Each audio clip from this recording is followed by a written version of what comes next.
Hi everyone, welcome back to the channel. So in today's video, I'm going to show you exactly where you can find the reset button on top of your Carrier air conditioner and what you can do if your model doesn't have the reset button. So first of all, if you have a Carrier central air conditioner, which can look something like this, you just have to simply start looking at the outdoor condenser unit, which can look something like this. So on top of the condenser unit on some of the models, the reset button is a small red or yellow button which is located near the bottom of the unit or behind the access panel. It's usually close to where the electrical wires enter the unit.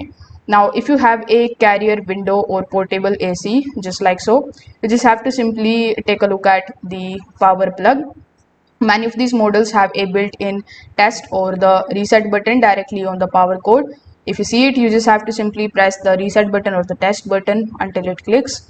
Some of the Carrier models don't place a reset button outside. Instead, you can just simply open the front cover and service panel of the indoor unit, and then inside it you can look for the control board or the manual control button. Depending on your model, the reset button may be located there. Now if you can't find the reset button, don't worry, just many of the Carrier air conditioners don't have one. In that case, you just have to do nothing but to just simply turn off your AC. Then you just have to simply wait for at least 5 minutes, and after that you just have to restore the power. So this also performs a manual reset and start clearing the temporary faults. So that's how you can basically do it. Thanks for watching.